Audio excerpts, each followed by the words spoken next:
विद्यार्थी मित्रांनो, आता आपण आपल्या 5व्या कडव्याकडे वळूया. बसू सूर्याचं रुसून, पहू चंद्रा का हसून, बोलू बाज तिकिड्यांशी, नाचू घोंगडी नेसून. आता ह्या कवितेत तुकाराम धांडे यांनी सांगितलेलं आहे की बसू सूर्याचं रुसून, म्हणजे जसं आपण इतरांवर रुसतो, आपले मित्र मैत्रिणी, आई वडील, इतर नातेवाईक, पण इथली जी मुलं आहेत, रानावनात वाढलेली जी मुलं आहेत, जी वनवासी मुलं आहेत, ती मात्र कोणावर रुसून बसतात? तर सूर्यावर रुसून बसतात. कारण सूर्य जेव्हा दिवसभर तापलेला असतो, म्हणजे आपण ज्याला म्हणतो की डोक्यावर आलेला आहे सूर्य, अशा वेळेस हे मुलं अगदी उघड्यावर तिथे खेळायला जातात. तेव्हा त्यांना उन्हाचे चटके कसे बसतात हे सुद्धा कळत नाही. कारण लहानपणापासून ते ह्या संपूर्ण वातावरणामध्ये खेळत बागडत आलेले आहेत. पण जेव्हा त्यांना वाटतं की बापरे, आता नाही, आपल्या शरीराला सहन होत नाही आहेत हे ऊन, तेव्हा ते मग झाडाझुडपांचा आसरा घेतात. जंगलामध्ये जी झाडं असतात त्या झाडांचा कुठेतरी आसरा घेऊन मग ते तिथे थोड्या वेळ विश्रांती घेतात. पहू चंद्रा क हसून, आणि मग चंद्राकडे रात्री काय होतं, मग आता कसं आहे, यांना इतर कोणत्याही गोष्टी मन रमवण्याकरता नाही आहे, करमणुकीकरिता नाही आहे. लहानपणापासून चंद्र, सूर्य, तारे, रानातले इतर निरनिराळे पक्षी, प्राणी ह्यांच्यासोबत यांचं जीवन गेलेलं आहे. त्यामुळे ह्यांना ह्या गोष्टीचं अप्रूप वाटत नाही. तर ते म्हणून कवी असं म्हणतात, की जेव्हा यांचा रुसवा जातो, केव्हा जातो, तर पहू चंद्राक हसून, म्हणजे चंद्राकडे बघून हे हसतात. म्हणजे ह्या गोष्टीमध्ये त्यांना काही फारसं वाटत नाही. आपण निरनिराळे खेळ खेळतो, मैदानी खेळ खेळतो किंवा खोलीमध्ये खेळ खेळतो. पण हे जेव्हा बाहेर खेळायला जातात, तेव्हा उन्हाचे जेव्हा चटके बसतात, तेव्हा अतिशय जेव्हा चटके बसतात, तेव्हा ते कुठेतरी आसरा घ्यायला जातात. पण मग हा सूर्याला बघून त्यांना कधी-कधी रुसायला होतं. आता रुसणं म्हणजे इथे त्याचा राग येत नाही, तर त्याचे चटके सहन होत नाही. पण आयुष्य त्यांचं संपूर्ण या चटक्यामधूनच गेलेलं असतं. तर आता ह्या ज्या 2 ओळी आहेत, त्या ओळीमध्ये आपल्याला अद्भुत रस बघायला मिळतो. कारण चंद्राकडे पाहून आपण काही हसत नाही, सूर्याला बघून आपण काही रुसत नाही. पण ही आदिवासी मुलं जी आहेत, ही वनवासी मुलं जी आहेत, त्यांनी मात्र ह्या कवितेत आपल्याला सांगितलं आहे, की मग हे रुसतात कोणावर? तर सूर्यावर रुसतात. आणि रुसवा केव्हा जातो, यांचा राग केव्हा जातो, तर चंद्राकडे बघून. म्हणजे चंद्राचं जे शीतल चांदणं असतं, ते जेव्हा हे बघतात, तर तेव्हा त्यांचा राग चालला जातो. म्हणजे हे सूर्यावर रुसत नाही, तर त्याची जी उष्णता असते, ती कधी-कधी त्यांना सहन होत नाही. म्हणून आपण असं सुद्धा म्हणू शकतो, की चंद्र, सूर्य किंवा नक्षत्र जी आहेत, त्या सगळ्यांसोबत यांचं एक विशिष्ट प्रकारचं नातं निर्माण झालेलं आहे. बोलू बाज तिकिड्यांशी. आता इथे ॲक्चुअली तिकिंड्यांशी पाहिजे होतं. म्हणजे खरा शब्द तो आहे. बोलू बाज तिकिंड्याशी. आता तिकिंड म्हणजे मी तुम्हाला स्लाइडमध्ये दाखवलेलं आहे, की 7 तारे आहेत आणि या 7 जी तारे आहेत, नक्षत्रांचा आपण त्याला समूह म्हणतो. आकाशातील नक्षत्रांचा समूह, किंवा आपण आपल्या भाषेत जर म्हटलं तर सप्तर्षी सुद्धा असं म्हणू शकतो. तर हे सप्तर्षी आहेत, त्यांच्यासोबत ते बोलतात. बोलू बाज तिकिड्यांशी. तिकिंड्यांशी, आता हे 3 जे आहेत, 1, 2, 3, जर डावीकडनं जर आपण मोजलं तर पहिले 3 आणि उरलेले जे 4 आहेत, तर त्या लेखकांच्या मते आता ही एक गोष्ट होती, की हे 3 चोर होते आणि अ, हे त्यांना पकडणारे, म्हणजे असं म्हणतात, की हे जे पहिले जे 3 आहेत, ते 3 चोर आहेत. मग आकाशातील ह्या 3 नक्षत्रांचा समूह आणि उरलेले जे 4 नक्षत्र आहेत, तर असं आपण सप्तर्षी असं त्याला म्हणतो. तर हे त्यांच्यासोबत गोष्टी करतात, त्यांच्यासोबत बोलतात. त्यांचे मित्र-मैत्रिणी कोण? तर सूर्य, चंद्र आणि हे 3 किडे. मग बोलू बाज, बाज पाहिजे तिथे, वाज पाहिजे नाही, तर बाज पाहिजे. तर बोलू बाज तिकिंड्यांशी, आणि ह्या तिकिंडे जे आहेत, त्या तिकिंड्यांना पाहून हे लोकं ढोल वाजवतात, आनंद साजरा करतात. पौर्णिमेला जेव्हा चंद्र येतो आकाशात आणि मग हे जे सप्तर्षी त्यांना दिसतात, तर त्यांच्याकडे बघून हे लोकं विशिष्ट प्रकारचं एक वाद्य वाजवतात. आता ह्यांच्या आयुष्यामध्ये अमावास्या, पौर्णिमा ह्या ज्या सगळ्या काही गोष्टी आहेत, ह्यांचं फार महत्त्व आहे. हे चंद्र, सूर्य, तारे ह्यांच्यावरनं दिशा ठरवायचे, वेळ ठरवायची, वार ठरवायची. म्हणजे डोईवर सूर्य जर आला तर किती वाजले असणार, अशा प्रकारचं त्यांचं एक घड्याळ राहायचं. तर ह्यांच्याजवळ ह्या कोणत्याही गोष्टी उपलब्ध नसल्यामुळे यांचं संपूर्ण जीवन, यांची संपूर्ण घड्याळ जी राहायची, ती ह्या नक्षत्रांवर अवलंबून राहायची. आता हे जे 7 नक्षत्र आहेत, यांना विशिष्ट प्रकारची नावं आहेत. वशिष्ठ, विश्वामित्र, वामन, कण्व, भारद्वाज, वामदेव आणि शौनक अशी त्यांची नावं आहेत. आणि हे त्यांच्यासोबत त्यांना हे जे तिकिंडे जे दिसतात आणि मग ते तिकिंडे दिसले की विशिष्ट प्रकारचं वाद्य वाजवतात, आनंद साजरा करतात. नाचू घोंगडी नेसून. घोंगडी म्हणजे ज्या मेंढ्या असतात त्या मेंढ्यांच्या शरीरावर जी ऊन असते त्या उन्हेपासून तयार केलेलं एक आपण त्याला ब्लँकेट असं म्हणतो. तर ती घोंगडी ते नेसतात विशिष्ट प्रकारची आणि मग खूप जास्त प्रमाणात जल्लोष, आनंद ते साजरा करतात. त्यांना माध्यम काहीच नाही आहे. हे सगळ्या काही गोष्टी अ, जेव्हा ते करतात तेव्हा त्यांच्याजवळ विशिष्ट प्रकारचं त्यांनी हाताने तयार केलेलं एक वाद्य असतं. आपल्याकडे निरनिराळे वाद्य असतात, करमणुकीची अनेक साधनं असतात, खूप साऱ्या गोष्टी असतात. पण यांच्याकडे काय आहे तर निसर्ग आहे आणि निसर्गाने दिलेल्या सगळ्या काही गोष्टी आहे आणि या सगळ्या काही गोष्टींना अनुसरूनच यांचं जीवन ते जगत असतात. आणि म्हणून कवी म्हणतात की तिकिंडे जेव्हा दिसतात तेव्हा एक विशिष्ट प्रकारचं बाज नावाचं वाद्य ते वाजवतात आणि मग घोंगडी नेसतात आणि आपला आनंद साजरा करतात. तर हे जे 7 नक्षत्र आहेत, ते 7 नक्षत्र जेव्हा त्यांना दिसतात तेव्हा एक विशिष्ट प्रकारचा आनंद ते आपल्या जीवनामध्ये साजरा करतात. त्यानंतर कवी म्हणतात, पुढल्या कडव्यात आपल्याला दिलेलं आहे, डोई आभाळ पेलीत चालू सिंहाच्या चालीत, हिंडू झाडा कड्यांवरी बोलू पक्ष्यांच्या बोलीत. आता डोई आभाळ पेलीत. आता इथे आभाळ पेलणे म्हणजे एक काय आपण म्हणू की विशिष्ट प्रकारची सकारात्मकता आपल्याला ह्या कडव्यामध्ये दिसते, की आभाळ पेलणं म्हणजे संकटाशी सामना करणं. इथे सुद्धा आपल्याला एक वाक्प्रचार मिळतो. आभाळ पेलणे म्हणजे संकटाशी सामना करणे म्हणजे आयुष्य, संपूर्ण आयुष्य त्यांचं संकटाचा सामना करण्यातच जातं. कारण आपण सुरुवातीलाच बघितलेलं आहे, हे कुठे राहतात? तर जिथे वाघ राहतात, जिथे वानर राहतात, जिथे अनेक हिंस्र प्राणी राहतात, तिथे हे लहानाचे मोठे झालेले असतात. आपल्याला आपण जे जीवन जगतोय त्या जीवनाकडे आपला पाहण्याचा दृष्टिकोन वेगळा आणि त्यांचं जीवन ते जगतात त्याच्याकडे पाहण्याचा दृष्टिकोन वेगळा. म्हणजे त्यांच्या दृष्टिकोनात आपल्याला प्रत्येक वेळी सकारात्मकता दिसते, आनंद दिसतो. आपलं आणि त्यांच्या जीवनामध्ये जमीन आसमानचा फरक आहे.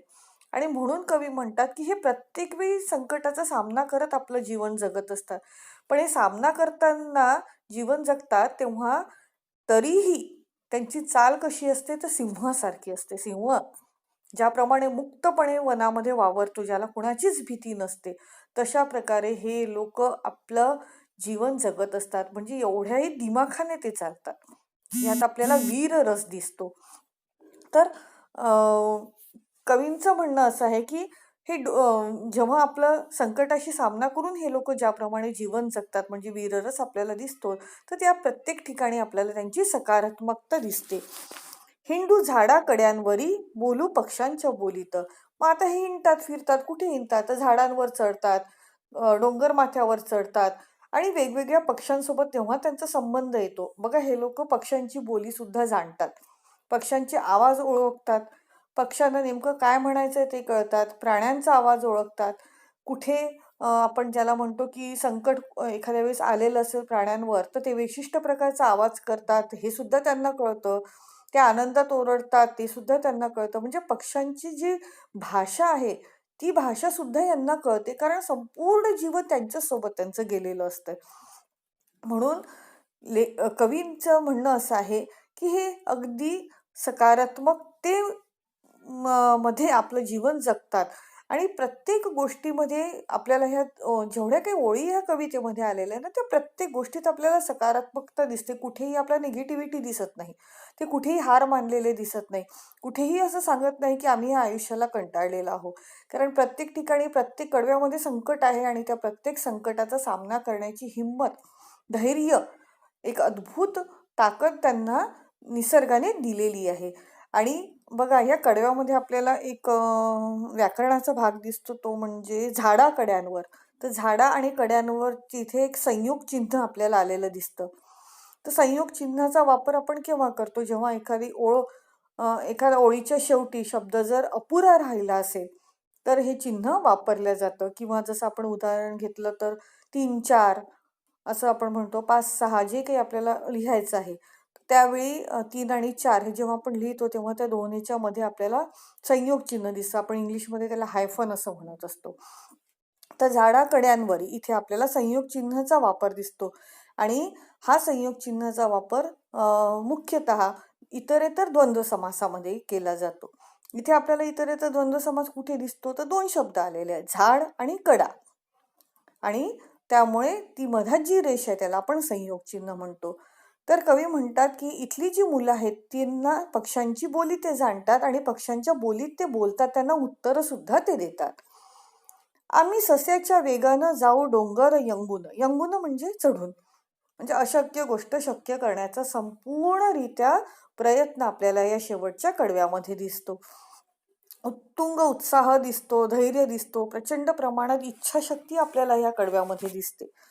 आम्ही सस्याच्या वेगानं, आमचा वेग कसा आहे तर सस्यासारखा, काय जबरदस्त धावतो तेवढा वेग आमचा आहे. जाऊ डोंगर यंगून, आणि आम्ही सस्याच्या वेगाने डोंगर चढून जातो कोणालाही कळायच्या आत. हात लावून गंगना, गंगन म्हणजे आकाश, आणि इथे सुद्धा आपल्याला पुन्हा तेच दिसतं, अद्भुत रस. कारण गगनाला, आकाशाला हात लावणं सोपं नाही आहे, अशक्य प्राय गोष्ट आहे. पण ही अशक्य प्राय गोष्ट ते करू शकतात असं त्यांचं म्हणणं आहे. हात लावून गंगना येऊ चांदणे घेऊन, म्हणजे प्रचंड प्रमाणात इच्छा शक्ती, म्हणजे निसर्गात राहताना सुद्धा त्यांना आनंद होतो, संकटाचा कोणत्याही प्रकारचा बाऊ न करता अगदी सहज त्यांचा सामना करण्याची ताकद त्यांच्यामध्ये आहे. ह्या शेवटल्या कडव्यात आपल्याला ह्या वनवासी मुलांची प्रचंड प्रमाणात इच्छाशक्ती आपल्याला दिसते, त्यांचं अतुलनीय धैर्य आपल्याला दिसतं, अशक्य गोष्ट शक्य करण्याचा त्यांचा पुरेपूर प्रयत्न आपल्याला या शेवटल्या कडव्यामध्ये दिसतो. आम्ही सस्याच्या वेगानं जाऊ डोंगर यंगून, हात लावून गंगना येऊ चांदण्या घेऊन. आणि आम्ही चांदण्या सुद्धा घेऊन येऊ शकतो, म्हणजे आनंद आम्ही आमच्या जीवनामध्ये पुन्हा आणू शकतो. तितक्याच वेगाने जाऊ शकतो जितक्या वेगाने ससा एखादा डोंगर चढून जाऊ शकतो, तेवढ्याच वेगाने आम्ही डोंगर चढून जाऊ शकतो. आणि आमच्यामध्ये तेवढी ताकद आहे की आम्ही आकाशाला गवसणी सुद्धा घालू शकतो. आम्ही आकाशातल्या चांदण्या आणून पृथ्वीवर आणू शकतो. ही सुद्धा प्रचंड प्रमाणात इच्छाशक्ती या वनवासी मुलांमध्ये आहे. तर अशा प्रकारे ही अतिशय काय म्हणू की एक प्रोत्साहन देणारी, आपल्याला पुरेपूररित्या आपल्यामध्ये धैर्य, अतुलनीय धैर्य आणणारी, प्रबळ इच्छाशक्ती निर्माण करणारी ही कविता आहे. आणि अशक्य गोष्ट शक्य करण्याचे संपूर्ण प्रयत्न जेवढे काही आहेत तेवढे सगळे प्रयत्न ही वनवासी मुलं त्यांच्या आयुष्यामध्ये करतात आणि अतिशय आनंदाने ते आपलं जीवन जगतात. आता एक गोष्ट सांगायची राहिली ती म्हणजे की आपल्या या कवितेमध्ये अगदी सुरुवातीला आपण बघितलं की वळीव या कथा संग्रहातून ही कविता घेतलेली आहे. तर वळीव म्हणजे काय तर वळीव हा पावसाचा एक प्रकार आहे की वळीवाचा पाऊस जसं म्हणतो आपण की तो अचानकपणे कोसळतो. तशा अचानकपणे अनेक कविता कवींना स्फुरल्या आणि मग ह्या कविताचा संग्रह त्यांनी केला आणि म्हणून कवींनी त्याला वळीव हे नाव दिलेलं आहे. आणि जर तुम्हाला कधी वेळ मिळाला तर त्यांची एक कविता आहे साहेब म्हणून. त्या कवितेमध्ये त्यांनी ती निश्चित ऐका. त्या कवितेमध्ये त्यांनी संपूर्णरित्या ह्या वनवासी मुलं पाण्यासाठी किती वणवण फिरतात. म्हणजे त्यांना काहीही नको असतं. जीवन ते छान जगत असतात. पिण्याच्या पाण्याचा जो प्रचंड प्रमाणात प्रश्न त्यांच्या समोर आवासून उभा आहे.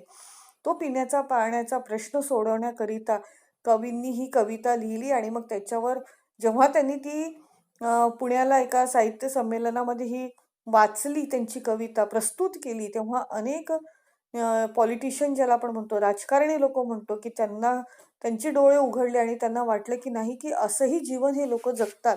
कितीतरी किलोमीटर अंतर चालून जाऊन ही लहान लहान मुलं पाण्यासाठी वणवण फिरतात आणि मग त्यांचा पाण्याचा प्रश्न सोडवण्याचा बऱ्याचशा जणांनी प्रयत्न केला. तर असो, पण आपण थोडंसं तुकाराम धांडे यांच्या जीवनाकडे जर बघितलं ना तर आपल्याला खूप साऱ्या गोष्टी कळतील की अतिशय हलाखीच्या परिस्थितीत त्यांचं जीवन गेलेलं आहे. आपण सुरुवातीला जेव्हा त्यांचा परिचय बघितला तेव्हा आपल्याला कळलंच असेल, पण जी कविता त्यांनी लिहिली आहे ते जीवन ते जगलेले आहेत. ॲक्च्युली त्यांच्या घरचं जे वातावरण होतं ते आपण म्हणू की घरचे जे लोक होते ते देवपूजा वगैरे अशा ज्या काही गोष्टी आहेत ते सगळ्या काही गोष्टी करायचे. म्हणजे धार्मिक वातावरण होतं. पण ते जे गावखेडं होतं तिथे संध्याकाळी तमाशाचे फड भरायचे.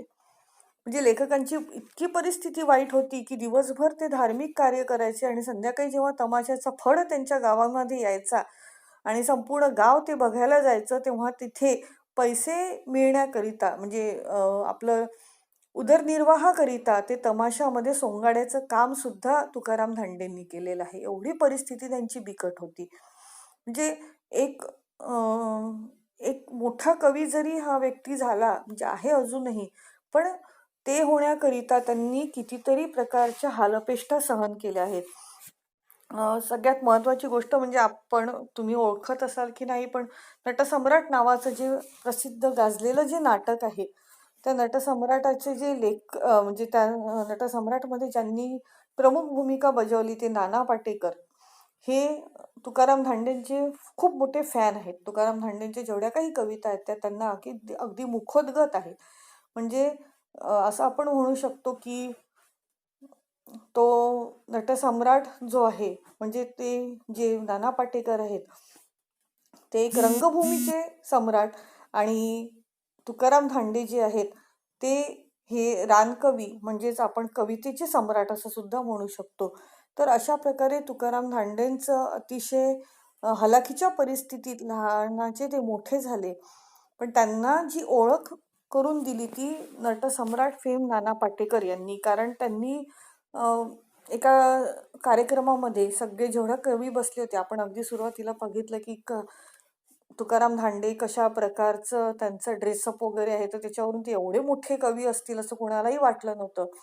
आणि त्या कार्यक्रमामध्ये नाना पाटेकरांनी जेव्हा त्यांच्या 4 ओळी म्हटल्या आणि त्याच्यानंतर त्यांना स्टेजवर बोलवलं आणि सांगितलं की आजपर्यंत मी जेवढ्या काही माझ्या नाटकांमध्ये किंवा जिथे कुठे काही ओळी म्हटलेल्या असतील त्या सगळ्या काही ओळी ह्या रानकवी तुकाराम धांडेंच्या आहेत. आणि अशा प्रकारे ह्या महान कवीची ओळख अनेक कवींना झाली. आणि तिथे तुकाराम धांडेंनी म्हटलं आहे की आज मी तुकाराम धांडे रानकवी म्हणून तुमच्यासमोर जो उभा आहे किंवा तुम्हा लोकांना जो कळलेला हो, माझ्या कविता तर खूप प्रसिद्ध झालेल्या आहेत, पण त्या कविता लिहिणाऱ्या मी हो ही ही ओळख जी निर्माण झालेली आहे ती केवळ आणि केवळ ह्या एका व्यक्तीमुळे. तर अशा प्रकारे तुकाराम धांडे यांचं जीवन कार्य आपण थोडक्यामध्ये बघितलं आणि ही वनवासी कविता आपण बघितली. तर कविता वाचा आणि समजून घ्या. अनेक शब्द आपल्या दैनंदिन जीवनामध्ये आपण बघितलेले नाही आहेत, पण